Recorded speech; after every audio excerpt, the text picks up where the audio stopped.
she writes about murder. We'll coordinate our trips. Dr. Alvaro Vasquez had been one of Cuba's leading medical researchers studying Alzheimer's disease. Seth had met him on a trip to the island nation, having traveled to Havana with a group of U.S. physicians under a new policy established by the current administration in Washington to open up travel to Cuba for select groups, including medical practitioners, artists, religious organizations, and journalists. I was surprised when he'd announced his decision to join the physician group and make the trip. He certainly was no fan of Castro's regime, and I'd heard him speak fondly of the day when the Cuban people would be free. Seth was also critical of what he considered the United States' iron-fisted embargo against Cuba. All this pig-headed embargo of Cuba accomplishes is to give Mr. Castro an excuse for why Cuba is in such desperate straits.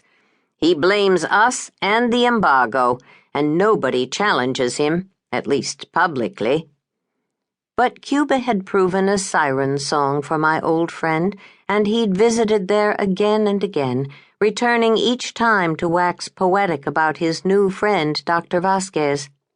Then about a year ago, newspapers and TV newscasts announced that Dr. Alvaro Vasquez, one of Cuba's leading medical researchers, had defected. His stature within its medical community had become world famous, and to have someone of his importance elect to leave was obviously a blow to Castro and his regime.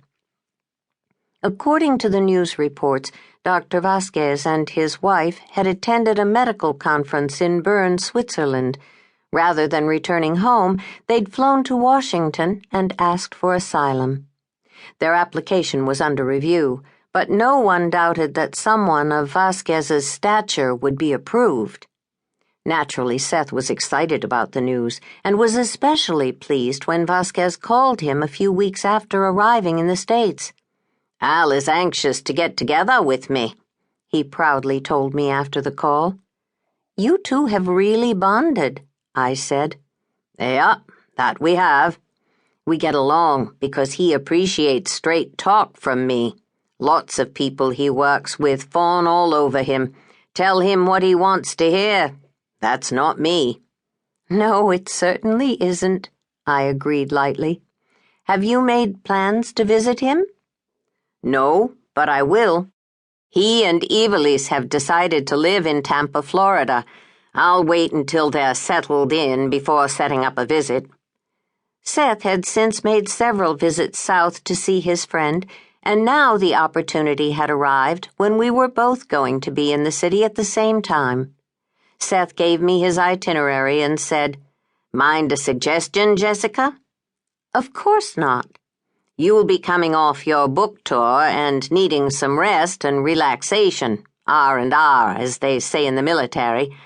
I think you should plan to rest up in Tampa while I'm there. Enjoy some downtime. The long-term forecast for early December here in Cabot Cove is for snow and more snow and sub-zero temperatures.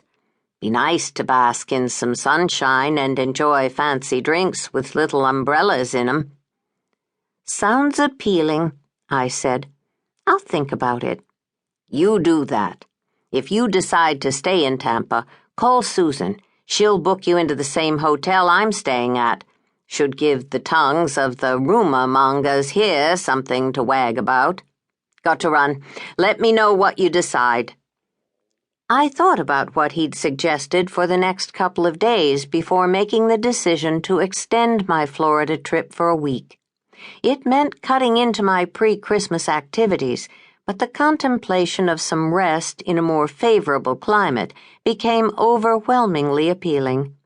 I'd also become increasingly interested in Seth's friend and was eager to meet Dr. Alvaro Vasquez.